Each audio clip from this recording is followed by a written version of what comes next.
What if the secret to curing your daily anxiety wasn't, a new meditation app? Or like some incredibly expensive weekend retreat somewhere. Right. What if it was just simply changing the grammatical tense you use to speak to yourself? I mean, that sounds almost, well, almost too simple to be true. It really does. But when you look closely at how our brains actually process language, the way we conjugate our verbs literally dictates our psychological state. And we're testing that exact theory today. So welcome to a uniquely calming deep dive. Very calming. Yeah. Our mission for this session is to just, slow everything down. We're looking at a script from an English learning program called The Daily Path. Right. And the specific material we have is titled Our Quiet Daily Routine. Now, this source material is designed for absolute beginners. We're talking like A1 to A2 level. The very basics. Exactly. It's hosted by two guides named Laura and Thomas, and they use this gentle British accent, delivered at a very slow speed, focusing entirely on everyday vocabulary and, the present simple tense. And, while this text was explicitly designed just to teach basic English to newcomers, it accidentally serves as this profound blueprint for a balanced, mindful life. It really does. We are going to explore this day, step by step, alongside Laura and Thomas. And as we uncover the hidden wisdom in their simplicity, we're actually going to intentionally adopt their very slow, clear, and mindful tone for our own conversation today. I love that. So I want to invite you, the listener, to just take a deep breath right now. Yeah, just settle in. Settle in, let go of whatever rushing you were doing before you hit play. We're going to begin at the very start of the day. Thomas sets the scene by saying, I opened my eyes early. And then Laura follows up with, the clock says 6:30. Right. And notice there is no mention of a blaring alarm. None. There's no, hitting the snooze button 3 times in an absolute panic. It is just a gentle, unforced opening of the eyes. Which is so rare for most of us. And notice what happens immediately after they wake. The physical grounding begins before any cognitive load is applied at all. Right, before the brain turns on, basically. Exactly. Thomas says, I stretch my arms slowly. Laura says, I take a deep breath. And she even notes that she is smiling as she says this. From a neurological standpoint, this is a masterclass in somatic regulation. Okay, wait, somatic regulation. So that's like communicating safety to the body before the brain actually has to do any heavy lifting. Precisely. I mean, when you wake up, especially if you are jolted awake by a loud noise, your brain's amygdala, which is the threat detection center. Right, the fight or flight thing. Yeah, it's on high alert. It's scanning the environment to see if you need to fight or flee. So by immediately engaging in slow stretching and deep breathing, you're sending a physiological signal down your vagus nerve to the amygdala that you're safe. Wow.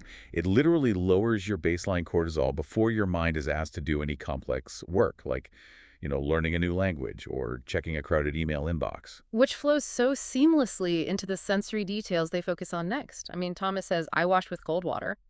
Laura responds, the water feels so fresh. Yeah, so tangible. Right. And Thomas says, I brushed my teeth carefully. And then Laura adds this wonderful grounding detail. The kitchen smells like toast. Ah, I love that one. Those specific sensory anchors, like the physical shock of the cold water, the olfactory cue of the toast, they're vital. How so? Well, in the field of linguistics, there's this thing called the affective filter hypothesis. Okay. It suggests that anxiety and stress literally block the brain's language acquisition centers. Wait, really? It just blocks it? Just completely blocks it. By grounding the learner in the immediate physical senses, Laura and Thomas are overriding that fight or flight response.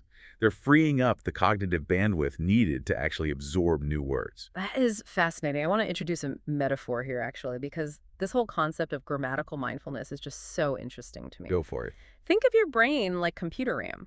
Okay. When we use the past perfect tense like, stressing over what we should have done yesterday. Oh, yeah. Or the future continuous tense worrying about what we will be doing tomorrow, it is literally like having 50 internet browser tabs open in the background. It's just silently draining your battery. Yes, exactly. But using the present simple tense, saying, I washed with cold water, or we eat fresh fruit together, it forces you to close every single tab except the one you are currently looking at. That is a brilliant way to visualize it. I mean, grammatically, they have stripped away the capacity to ruminate on the past or panic about the future. You're just there. You are left with only the active tab.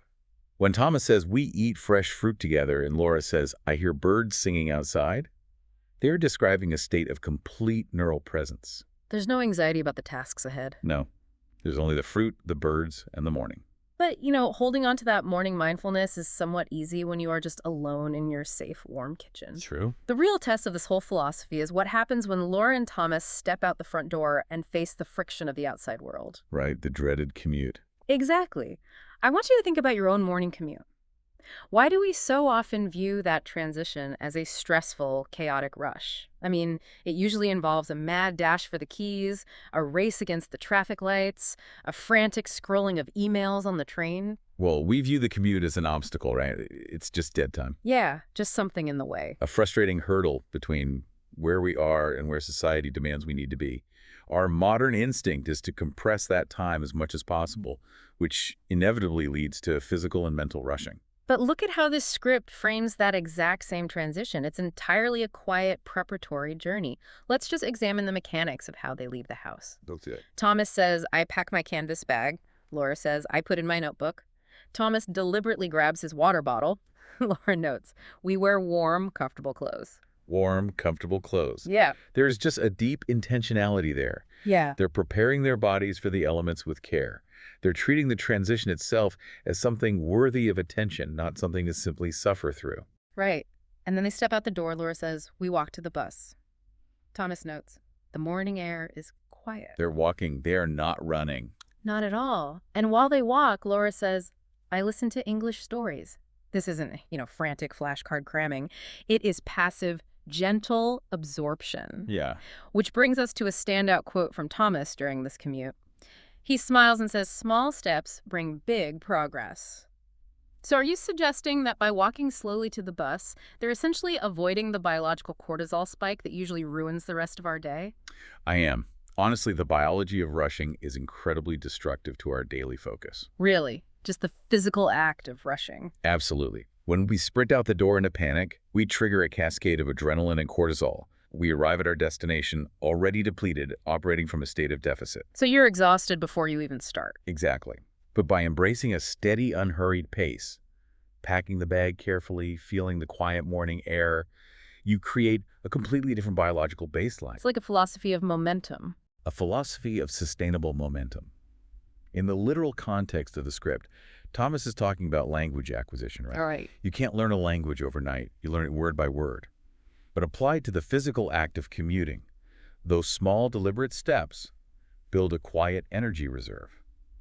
And that will carry you through the entire day, rather than burning you out before you even reach your desk. And that preserved energy acts as a shield when they finally reach the office. Yes, it does. Having established a grounded morning and a peaceful commute, they carry that internal peace into an environment that usually demands the exact opposite. Oh, for sure. And here is where the script really challenges our modern expectations of hyperproductivity. Because the modern expectation of work is often frantic, fractured by constant multitasking and driven by a completely false sense of urgency. But observe their arrival. Laura says, we arrive at the building. Thomas says, I say hello to everyone. He doesn't rush past the receptionist while staring at his phone. Right. He stops. He connects. Then Laura says, I check my computer screen. And Thomas says, I write a short list. A short list. It's not a long one. Not an endless scrolling document of impossible tasks that will take 3 weeks to finish. A short list. And then we reach a sentence that feels genuinely radical in today's corporate culture. Oh, this is the best one. Laura says, we work slowly and clearly. We work slowly and clearly. I just want to pause on that for a second. In a professional environment today, slowness is practically viewed as a sin. It is. We equate speed with competence. If you aren't doing 3 things at once rapidly, you're basically falling behind. Which completely ignores the cognitive science of how our brains actually function. Right. In neuroscience, there's a concept known as the task switching penalty.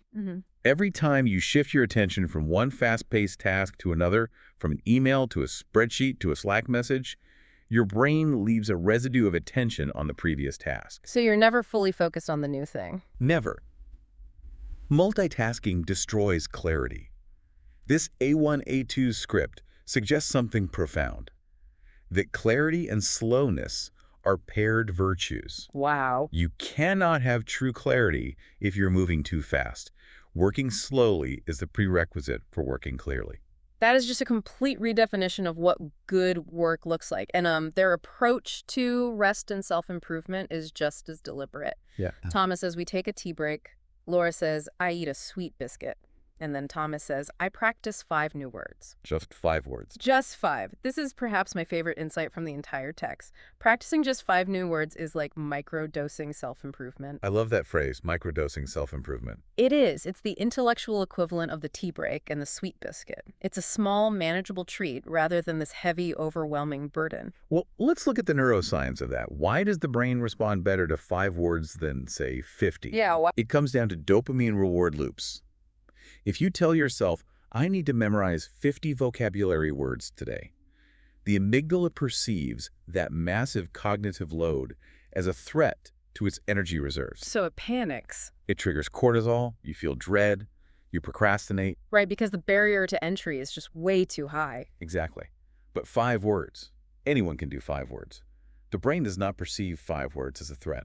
You look at your 5 words, you finish them quickly, and upon completion, your brain releases a small hit of dopamine. Oh, wow. That dopamine biologically wires your brain to actually want to study again the next day. It is the exact opposite of the boom and bust cycle of motivation. The boom and bust cycle where we, try to do everything perfectly for one day, exhaust ourselves entirely, and then just do nothing for a week. We've all been there. Yep. But by limiting the input to just 5 words, they guarantee consistency. And consistency driven by those small dopamine rewards is what actually creates fluency over time. Which is exactly why Laura is able to laugh softly and say, speaking gets easier every day. Yeah, because it does when you do it like that. So we have moved through a grounded morning, a peaceful commute, and a clear, slow workday fueled by manageable microdose goals. The day's work is done. Now for the evening. Right. This brings us to the transition from cognitive output back to somatic recovery. The evening and night routine. And how we close our day dictates the biological baseline we will wake up with the next morning. Thomas says, we walk home before dark. Laura observes, the evening lake looks tranquil. Thomas says, we cook savory hot soup. And Laura adds, the kitchen feels very warm. Sensory anchors again. Exactly. We are returning to those deep sensory anchors. The visual of the tranquil lake, the taste of the savory soup, the warmth of the room. They are actively downregulating their nervous systems. The outside world is being left behind, and the physical sanctuary of the home is being reestablished to signal that it is time to rest. Right. So they share a quiet dinner, and then we get to the reflection portion of the evening. Laura says, I open my small notebook, and Thomas says, I write one short line. One short line. Okay, I need to push back on this just a bit. Okay, go for it. As someone who constantly feels the modern pressure to aggressively journal, track every habit and optimize every single thought, isn't writing just one short line doing too little? In what sense? In the sense that it feels like just checking a box. If my entry for the day is just, I ate a sandwich, how is that actually helping me reflect on my life or meaningfully practice a new language? Doesn't there need to be a certain level of depth for it to be valuable? I mean, that is a very common reaction, but it misunderstands the psychology of habit formation and cognitive load. Okay. At the end of the day, your cognitive bandwidth is completely maxed out. Your battery is at 1%. Yeah. If your requirement for a successful evening reflection is writing 3 pages of deep introspective journaling in a foreign language, what is going to happen? Well, I'm going to look at the blank page, feel totally overwhelmed, and just go to sleep instead. You will skip it. And when you skip it, you break the identity you were trying to build. The primary goal of writing that one short line isn't the profound philosophical depth of the sentence itself.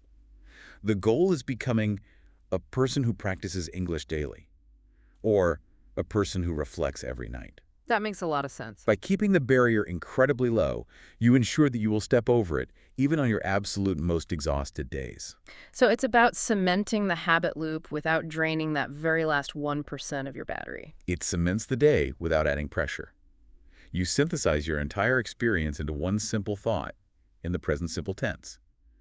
And look at the result of that one short line for Laura. Right. She writes her line and says, today felt steady and peaceful. She preserves the peace of the evening. Yes. By not forcing a massive, demanding journaling session, she doesn't agitate her mind before sleep, she settles it.